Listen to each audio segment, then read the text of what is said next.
Sportsline Podcast on the CHCH and Parrot Media platforms. I'm Bubba O'Neill. Hey, the local and professional sports scene in Southern Ontario is a real big deal to us. This particular podcast is all about the Brantford Bulldogs, who've had a grip on the CHL's number one position for 9 consecutive weeks. And although it's months away, this franchise are locked, loaded, and focused on winning a Memorial Cup. Swept loose by Caleb Maholter. Could be 3-on-1. Maholter, he's got Banach with him. Maholter off the right. Save made. Rebound. Scores! Vladimir Dravetsky.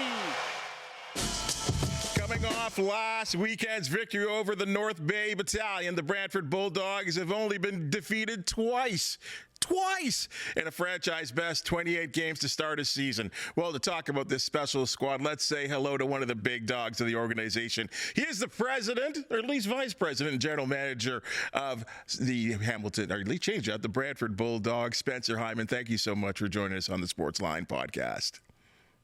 Yeah, great to be here, Bubba. Thanks for having me.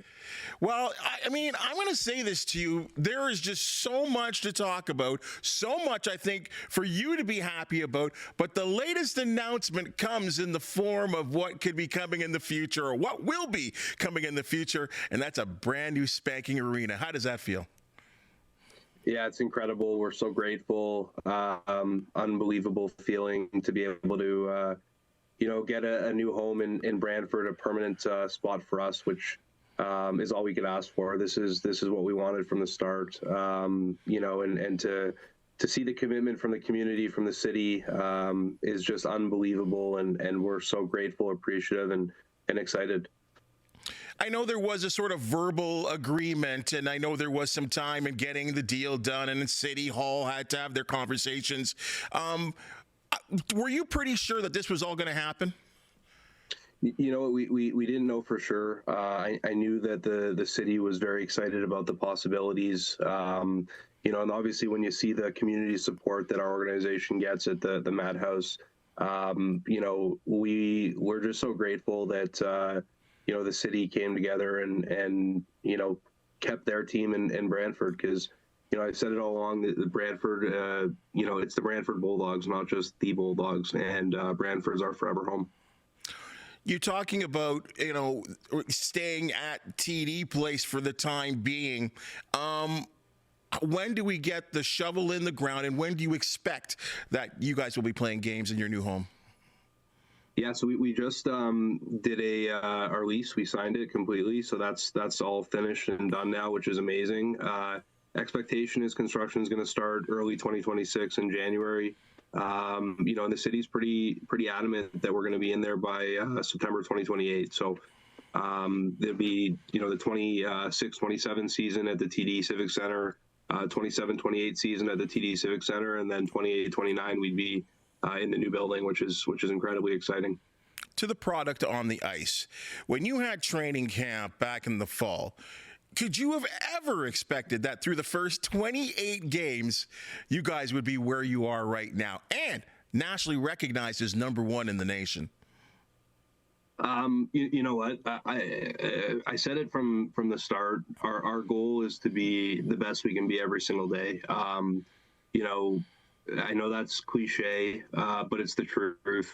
From our perspective, at least my perspective, I've got the best head coach in the CHL. We had a great group of returning players, coming back into the season. And, I felt it was our responsibility to surround those players with other elite players and give our coach, the best opportunity to utilize them and to lead to success. So for me, am I surprised at the record? I don't know if surprise is the best word, but it's a great feeling. It's early. We still have tons of work to do. We're nowhere near a finished product. The trade deadline is coming up in January. We've obviously made a lot of additions to our team, and I'm really excited about this month, because this month we're going to lose a lot of guys to World Juniors, and it's going to give us an opportunity to see our depth. So, we're just grateful to be in this opportunity and really looking forward to the challenge ahead. All right, I'm going to throw you a real media question right now. Back in 2004 and 2005, the London Knights, 59 wins, 120 points. Are you looking at that number, or are you even thinking about that? No. That's the greatest team, I think, in the CHL history. From my perspective and from my seat, we're, I think, 21, 2, and 5 right now. We play Erie tomorrow in Erie. Our focus is on the Erie Otters. That's it. It's a day at a time approach. And we can, when you look too far ahead and you look at, what could be in the overall picture, you lose sight of where you are today. And it's really important that you challenge each day as it comes and you take it and you run with it. So from my perspective, we're just focused on the now. Whatever comes from today will better us tomorrow. And ultimately, you stack good days, you lead to where you want to go. Spencer, you're really giving me the executive talk here. Well done. Hey, Laura, can we go back to that board? I want to ask you this simple question. When you look at these numbers, which are just mind-blowing, is there one particular, putting aside the record, obviously, is there anything about your team right now when you see first? I mean, the penalty kill's fourth in the OHL. Is there what makes you the most happy? You know what, I would just say how the teams kind of gel together. You make a lot of changes. You never know how that, is going to gel in the room. And, I have a lot of confidence in our staff and our coaches that, would allow me to make those moves to bring in new players that I felt and we felt rather could help us achieve our ultimate goals. I think our penalty kill has been great as well. Ryan Cabrera, our D coach, does an amazing job with it. And we're just going to continue to get better everywhere we can. The second you stay complacent, the second you're comfortable, you lose your position. You've got to, always push forward because there's always teams that are chasing and trying to get to your spot. So for us, it's imperative that we never get comfortable. We never get complacent. We're always working to achieve greater success. Leadership is always so important on and off the ice, but on the ice, it appears your captain, Jake O'Brien, is just having an outstanding season. Yeah, Jake's a special player. He's a great leader. Everyone, when you get to, be a captain, I've found over, the course of my time in hockey and being around different captains as a player, as a coach, as a manager, every captain is going to lead in a different way. Jake leads by example on the ice. He does everything the right way. He plays the game of hockey the right way. His approach to it, he's a pro. The way that he practices is just as hard as his games. And I commend him for it. And a lot of guys have fallen, in that path as well. Watching how he performs and how he treats his every day. So, like I said, it was a clear cut. Even before the season, when I spoke with Jay. Captain's choice is always the head coach's, in my opinion, and Jay, chose Jake immediately, and my reaction to that was there's no better fit than, Jake to be our captain. You know what? I think I expected this out of Jake O'Brien, but what I didn't expect in terms of a name that I thought we would be talking about at this point of the season is Adam Banak. Where did he come from? Yeah, Benny is a special player. When I took over as general manager, I flipped my focus immediately. It was in May to the import draft that was coming up in July. We had finished our OHL entry draft, and so I had a couple months lead up into the import draft, and once I started targeting different players, that I thought could be good fits for the Ontario Hockey League, I started watching their games, and the player I kept coming back to was Adam Banak. I watched every single one of his games last year playing for Youngstown, watched a lot of his international play, and I just became obsessed with how he played the game. For a smaller forward, he's one of our heaviest. He's unbelievably hard on the puck, and he's a worker. Just everything he does hard. It doesn't matter if it's, on the forecheck, going after a puck, loose puck retrieval, carrying the puck into a danger area. He's always playing with pace. So he's a player that, we targeted immediately. Jay, myself, Justin, We drove down to Buffalo. We actually met with him at the NHL Combine just to get a feel for him as a person. The second we met with him, it was very evident that he was our guy, and so we made the trade with Peterborough to go up in the draft and make sure that we could secure him. Well done on that deal, because he has been outstanding, and his offensive contribution, obviously second on the team in terms of his points. Moments ago, you just kind of talked about the fact that this team is going to lose some players to the World Junior Hockey Championships that will be played in Minnesota this year. We've identified a couple of guys that will be at least at training camp for Canada, some guys going for Czechia as well too. I guess in a sort of backwards kind of way, it's a great compliment for you guys that you were going to be losing these players, at least on a worldwide stage? I wish I lost more. For me, and it's what a lot of people, I think, from the outside lose sight of in junior hockey. This is about developing young kids into becoming pros and to becoming better people, and to becoming adults. So from our perspective, the opportunity to play for your country is one of the most special honors you could have in sport. That's how I feel. My brother's vying to try and make an Olympic team this year.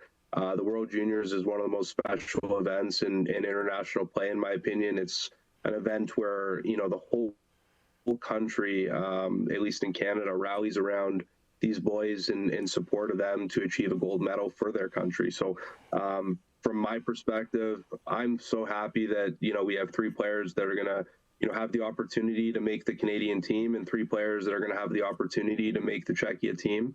And I wish we could have more players go. But for those guys that were selected, I'm incredibly grateful, that they're going to have that opportunity. I'm incredibly appreciative of Hockey Canada and Czech hockey for giving these boys the chance. And, I'm really hopeful and looking forward to hopefully watching all 6 play in the World Juniors.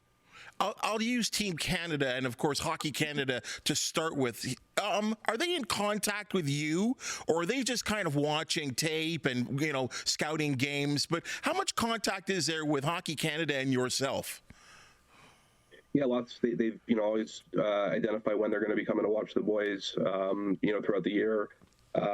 Asking about different things with different players, what their tendencies are, maybe, and work ethic and how they are off the ice. So no different than when we do our recruiting, asking, previous coaches or, players they played with about them.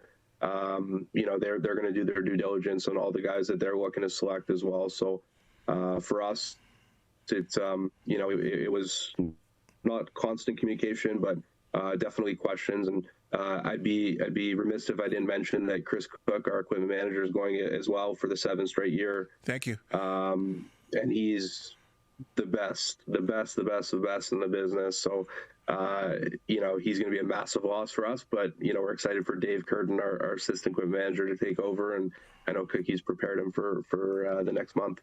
I'm glad you said that you wish there could be more players that would be, at least having an opportunity to play for Canada.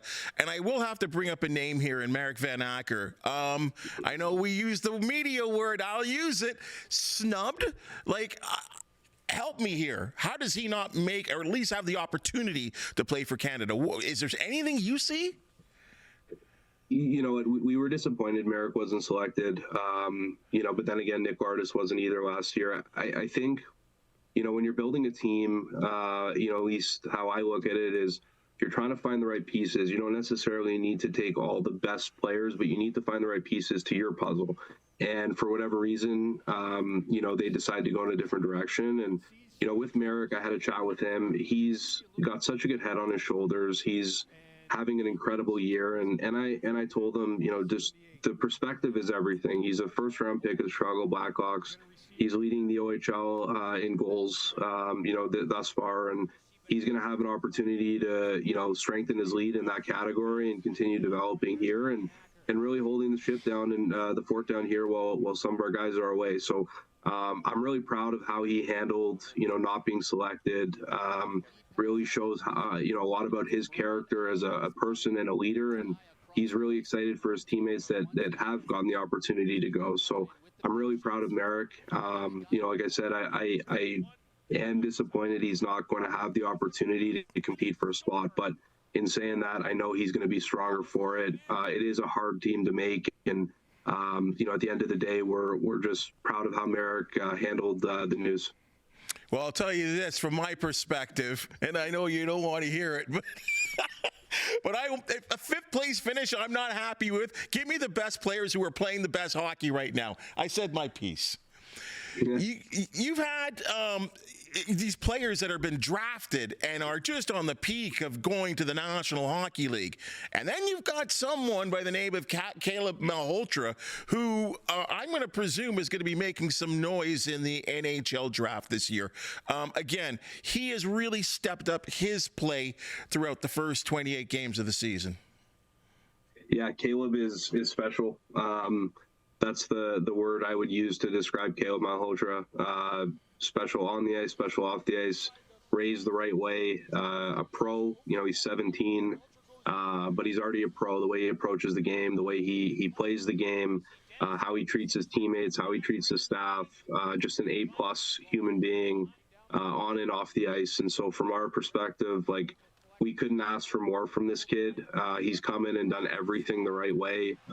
He's well loved in the dressing room.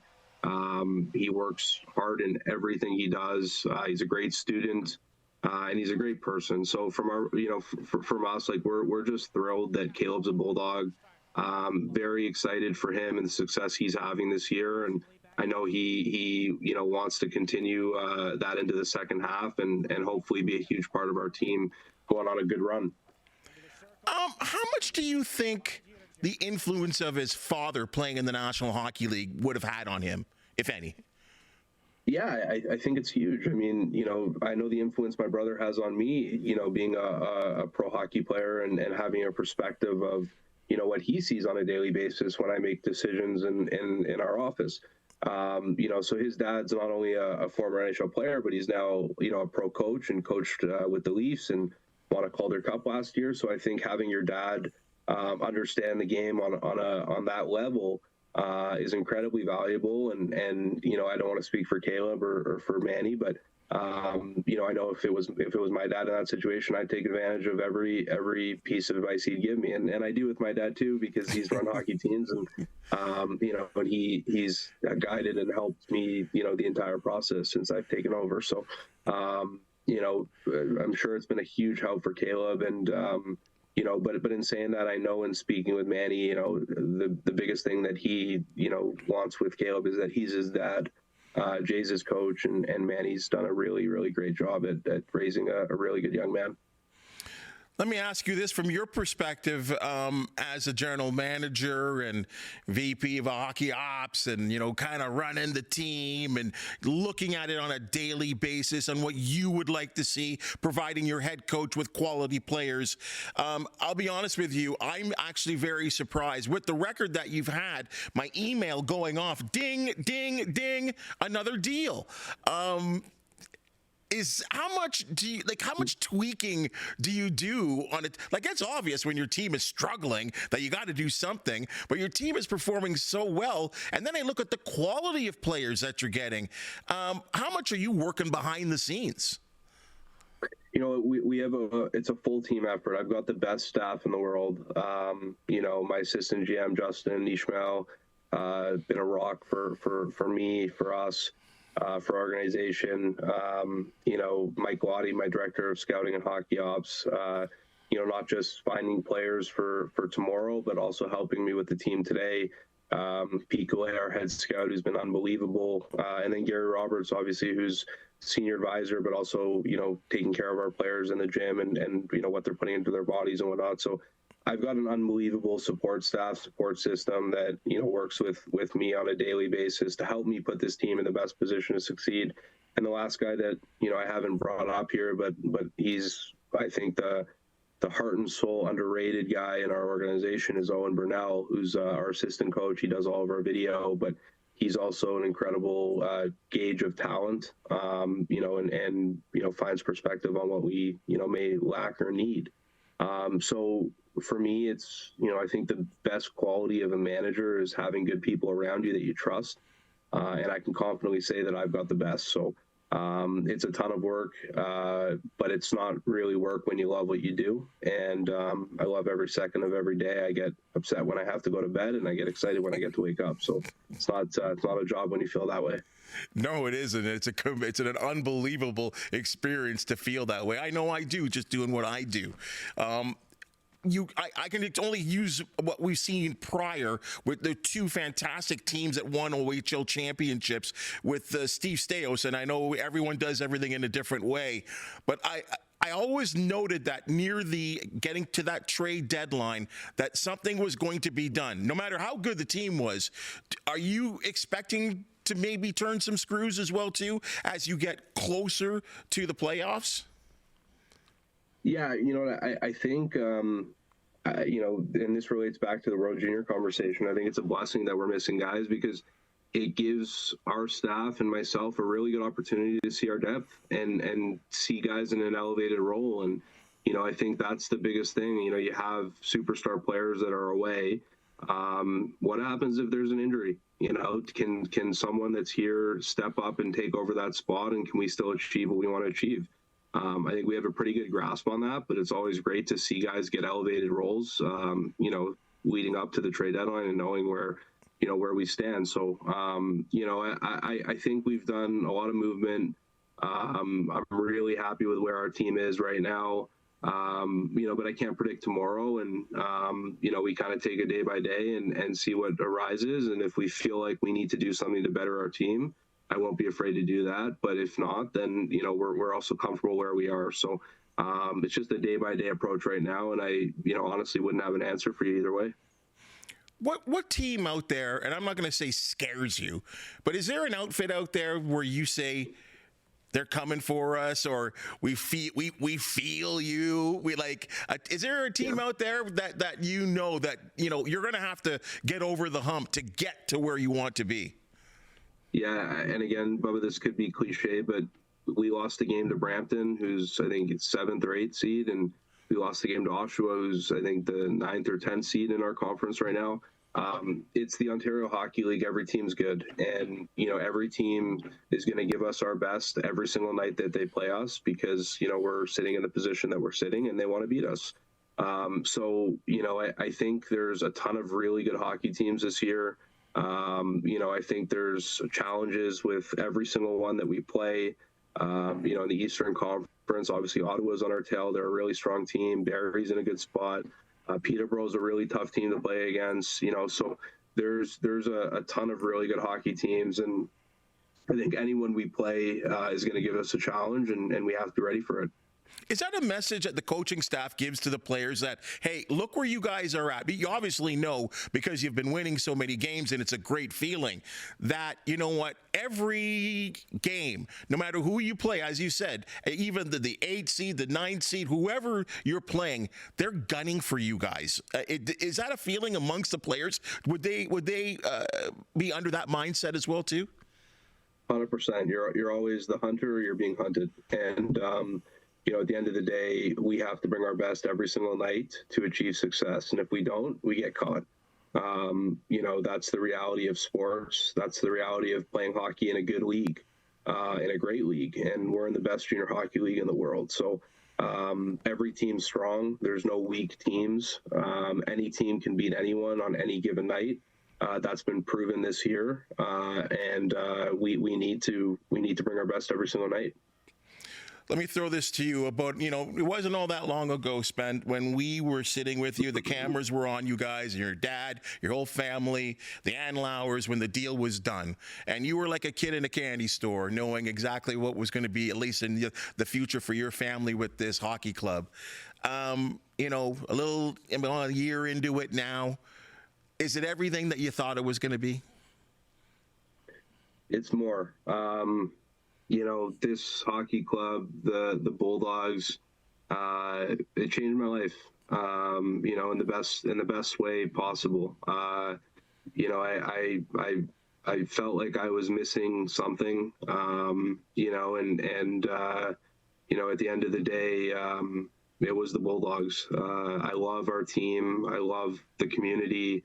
I love, like I said, waking up every single day and doing my job.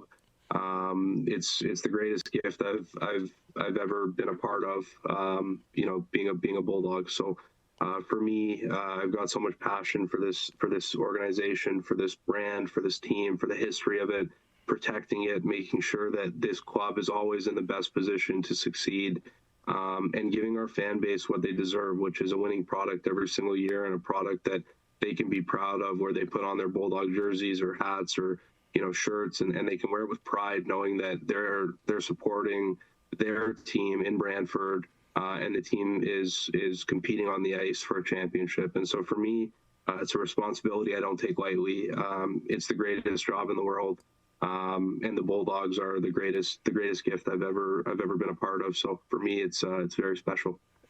Whether it's transplanted Hamilton fans that still support the Bulldogs, people inside of your community. I've talked to people in the Ontario Hockey League, and they're not surprised, but they are actually in some ways proud of what you guys have done with this franchise to make it nationally recognized. And I'll say this from a media standpoint, looking at your results, watching your games, seeing where you are in the CHL rankings, it's all fun. It really is. And we really look forward to what happens in the second half of the season as you guys look for an Ontario championship. I know I was maybe going a little far with the Memorial Cup, but I know that's somewhere in your eye. Congratulations on the success so far, and we're looking forward to seeing what happens so far. Doing a great job, Spencer. Thank you so much, Bubba. I appreciate your support, and it's always a pleasure to join you. So anytime you want to regroup and have me back on, I'm always happy to. Thank you. You do a great job. Thank you so much. We appreciate you, my friend. Thanks for joining us. Appreciate you. Thanks. All right. That's your Sportsline podcast for the day. And if you've just seen and heard, we love talking sports. If you do know of an athlete, team, or event to promote the Sportsline podcast, you want to hear from you, please hit that thumbs up, like, and subscribe button. If you have something to say, please comment. For the outstanding people that make the Sportsline podcast possible, thank you so very much. And we'll see you real soon.